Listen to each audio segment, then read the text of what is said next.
Hi, this is Roger from Kanka Labs, and today we're going to take a look at how these clamp meters work.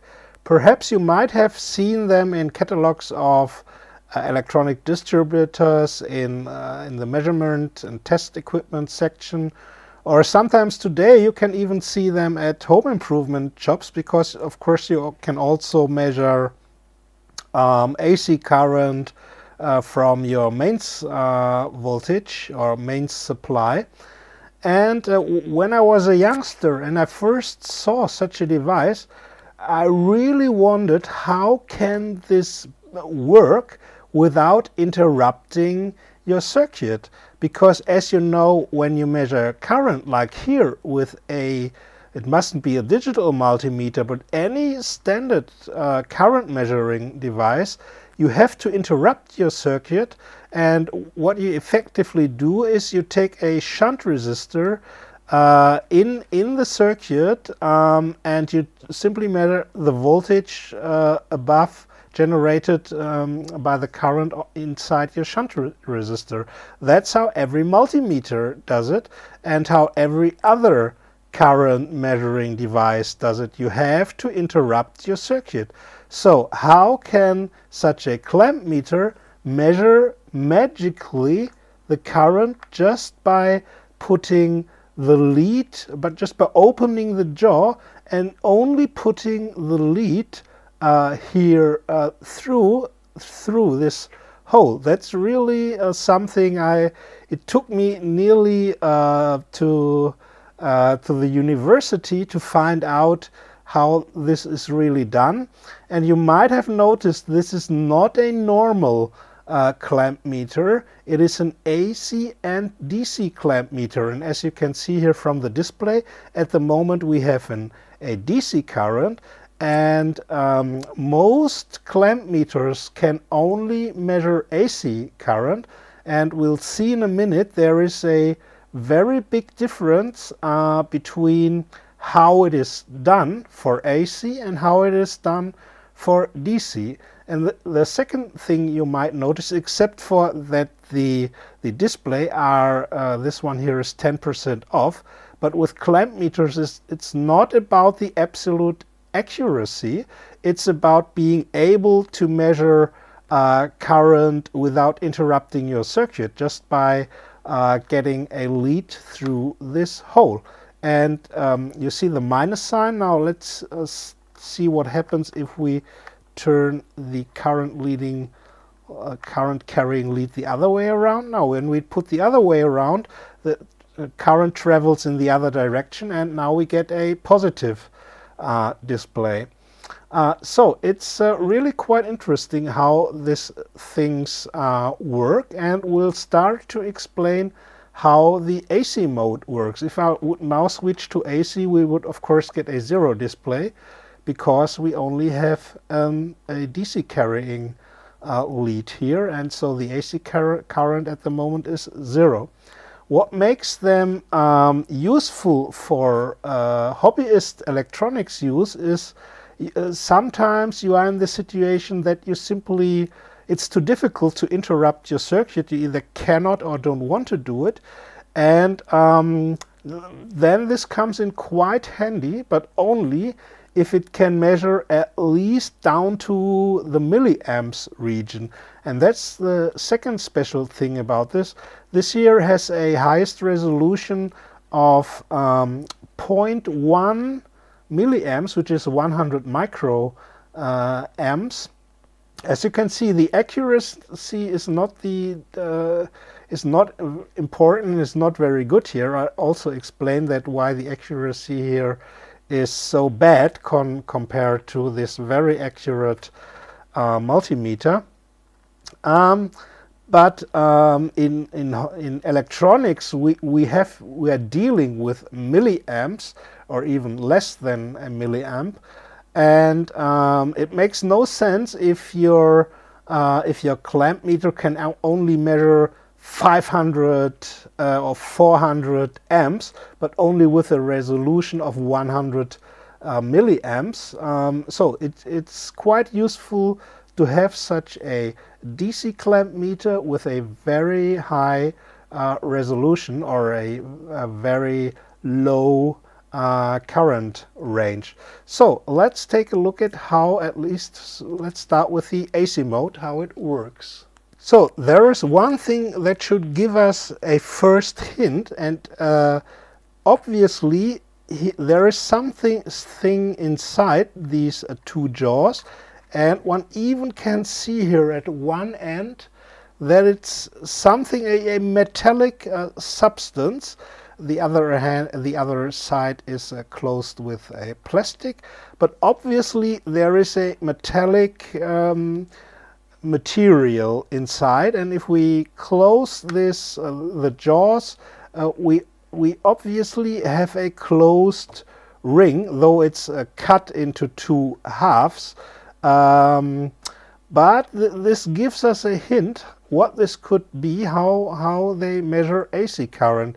And doesn't it look a little bit like this toroidal transformer? Think of it, it would be cut in half, and then it looks, although it's much bigger, but it looks a bit like the jaws here. And in fact, if we take such a little toroidal ferrite core, now we can see what toroidal ferrite cores are used for, not only for big power transformers like this one, but also for small signal transformers. And now there's only one thing missing that you must know to understand how it can work. Now let's take a look at a little ferrite core transformer. Here you really can see how it works. We have 10 windings on, let's call it the primary side, and 2 windings on the secondary side. The number of windings is only the number of windings that go inside. So if you count them, you may not count any half windings like this here, only how often it goes through the core. And if you count them, you will notice here are 10, here are 2. Now, what does such a transformer do? If we put in a voltage here on this side, let's say 1 volt, then we have a winding ratio of 5 to 1, 10 windings here, 2 here, and the voltage gets multiplied by the ratio of the windings. We would get 1 volt here, 5 volts here, and with the current it's just the in reverse. Current is transferred down. So if we would get 1 amp here, we would not get 5 amps, but 1/5 of an amp on the other side. So now here are only 2 windings. Now let's take 1 winding off and see what happens. Just fiddling around a bit to get 1 winding away. And now it looks like this. Now we have a ratio of 1 to 10, and as you can see, this is nearly not recognizable as a winding. And remember what I just told you, it's only the number of turns inside the ferrite core. And now we could even make this, and this is still 1 winding. And that already explains how AC current is measured. If we know that this is 1 winding, then this is also 1 winding. Just putting a wire only through a closed ferrite core. And the only difference between, let's turn it around, the only difference between this and this is that here they, of course, to open the jaws, they had to cut the ferrite core into 2 halves so that you can open the jaws and put a wire inside. And there must be here hidden inside there must be some windings on this lower half of this ferrite, of this cut-through ferrite core. So that's the principle how AC current is measured, and we also can guess what is happening inside with the secondary winding. It must what we get here is if we draw it as a transformer. So we have here the primary winding consisting of only one turn, and we have the secondary winding consisting of many turns, let's say 10 turns. And now when we want to measure current with a transformer, we have to short out the secondary winding. And how do you measure current? Well, you take a shunt resistor and measure the voltage generated by the current through the shunt resistor. And to measure the current as exact as possible, we want to make the resistance of the shunt resistor much smaller than the resisting of the winding. And that's simply how it's done. Of course, we only get here an AC current generated because transformers can only transform AC current, not DC current. If you would send a DC current through such a transformer, if it's a toroidal or any other transformer, you get a stationary magnetic field. The core will probably get into saturation, and you get no induction here, or no changing induction. So there will be nothing measurable here if you have a DC current flowing through the primary winding. So anyway, for AC current we get exactly this scenario. We have a transformer with one winding on the primary side, many windings on the secondary side. These many windings have a resistance R. We put a shunt resistor to short out and to measure the full current that we have here flowing through the secondary, which is transformed in inverse ratio of the windings.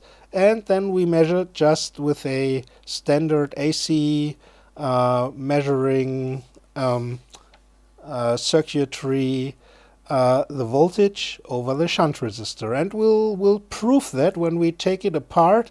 I hope we can take the clamp meter that far apart that we really can see the secondary winding. I'm not sure, I never have opened it before, but anyway, that's the principle how you measure current with a toroidal transformer with only one primary winding and many secondary windings. Now what remains is, how do you measure DC current with such a device? Now the explanation is the so-called Hall effect. I can't explain the theory behind it here because it would go too much into physics and mathematics. But there's one thing we have to remember. If we put a current here through this ferrite core, we do get a magnetic field, but it's constant. So a secondary winding, there is nothing generated because we get no induction. Induction only comes into play when the strength of the field, the magnetic flux, changes. But we have a constant flux here now, so the secondary winding is useless. But we know we have a magnetic field generated, a constant magnetic field inside the toroidal core.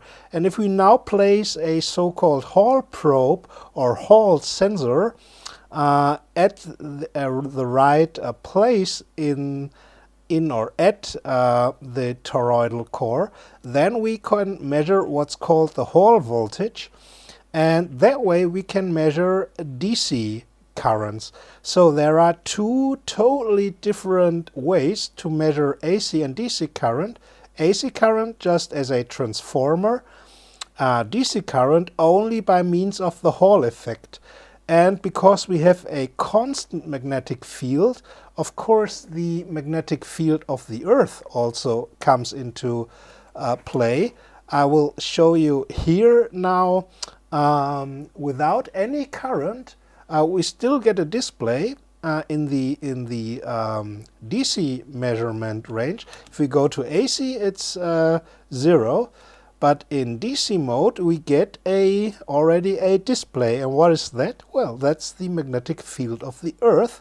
And even if I turn it around, we get different values, just because we are probing different. The direction of the Earth magnetic field is not straight upward here in Germany as in the North Pole or South Pole. It comes at an angle outside, and depending on the orientation of the Hall probe, we get different displayed values. And of course that's why you have to use in this high resolution DC clamp meter, which measures very small magnetic fields. We have to cancel out, null out it with the relative button, but that works only for one orientation of the clamp meter. If we change the orientation, of course we have to null again for the new orientation.